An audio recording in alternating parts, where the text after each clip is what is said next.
3। আসসালামু আলাইকুম, আমি রফিকুল ইসলাম, পরিচালক RSL গ্লোবাল এডুকেশন। আলহামদুলিল্লাহ আল্লাহর কাছে হাজার শুকরিয়া। আজকে আমরা একটা কানাডার ভিসা রিসিভ করেছি। আমাদের ভিসাটা রিসিভ করেছি, আমার বাড়ি টাঙ্গাইল। যাদের ভিসা রিসিভ করেছি ওর আমার সখীপুর থানারই, আমার খুব কাছের এবং খুবই মেধাবী। আর দুঃখের বিষয় হচ্ছে ওর ভিসাটা প্রথমবার যে কোনো কারণে রিজেক্ট হয়। যদি ওর IELTS এবং সব কিছু এক কথায় সব কাগজপাতি আমরা সুন্দরভাবে সাবমিট করেছিলাম, তারপরে রিজেক্ট হয়। তারপর আমরা একটা পরিকল্পনা করি যে আমরা এনাদের আরেকটা কলেজে আবার ট্রাই করুন। আলহামদুলিল্লাহ সেকেন্ড টাইম আমরা ভিসাটা পেয়ে গেছি আলহামদুলিল্লাহ।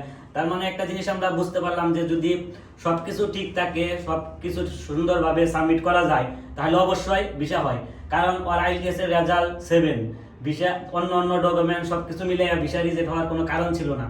তারপর আমরা ভিসাটা যখন রিজেক্ট হয় আমরা হতাশ হয়ে যাই। তারপরে ওদেরও একটা ধৈর্য ছিল, ওরাও চাচ্ছিল যে আমরা আবার সেকেন্ড টাইম, কারণ ওদের অনেকে আছে হয়তো সেকেন্ড টাইম ভিসা রিজেক্ট হইলে তারা প্রথম টাইম ভিসা রিজেক্ট হইলে সেকেন্ড টাইম আবেদন করতে চায় না। ঠিক আছে, সেই ক্ষেত্রে ওদের জন্য এটা পজিটিভ। আবার এখানে একটা বিষয় অনেকেই মনে করে যে কানাডা ভিসা আসলে আগের তো হয় না, এটাও সত্য যে আগের তুলনায় ভিসা অনেক কম হচ্ছে এই মুহূর্তে ভিসা। তারপরেও যাদের ডকুমেন্ট আমি যতটুকু বুঝতে পারলাম, ডকুমেন্ট ঠিকঠাক সাবমিট করলে এবং IELTS এর রেজাল্ট যদি ভালো হয় অবশ্যই কানাডায় ভিসা হয়। এই মুহূর্তে আপনারা যারা কানাডায় ভিসা স্টুডেন্ট ভিসা নিয়ে যেতে চাচ্ছেন, অবশ্যই যারা ব্যাচেলর করতে চাবেন, আপনি মনে রাখবেন আপনার IELTS 6.5 লাগবে। এর নিচে যদি কেউ বলে থাকে তাহলে এই মুহূর্তে আমার মনে হয় না যে ভিসা হবে। আর যারা মাস্টার্স করতে চাচ্ছেন তাদের জন্য 6.5 কোনোটাই 6 এর নিচে নয়, এটা হলো আমার অবজারভেশন। তার আপনারা যারা A to Z সাপোর্ট নিয়ে আমাদের সাথে কাজ করতে চাচ্ছেন আমাদের সাথে যোগাযোগ করতে পারেন। আমাদের সাথে যোগাযোগ করার জন্য আমাদের ফোন নাম্বার 01616000081। আমাদের office Dhaka concept tower Panthapath সিগন্যালের সাথে।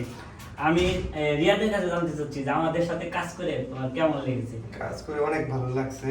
আর তারা অনেক ফ্রেন্ডলি এবং তারা সর্বোচ্চ চেষ্টা করে একজনকে হেল্প করার জন্য। আর এখানে কোনো রকম মানে প্রেশার বা স্ট্রেস লাগবে না, ওনারা সবকিছু বুঝিয়ে দিবে। আর ওনাদের মতো সবকিছু যদি ঠিক করা যায় বা কাজ করা যায় তাহলে ইনশাআল্লাহ একটা ভালো রেজাল্টের জন্য মানে সবাই আশা করতে পারে। অসংখ্য ধন্যবাদ। আশা করি খুব দ্রুত ইনশাআল্লাহ, যেহেতু তোমার জানুয়ারি সেশন, খুব দ্রুত ফ্লাইট হয়ে যাবে। দোয়া রইল, শুভকামনা রইল সবাইকে। আসসালামু আলাইকুম।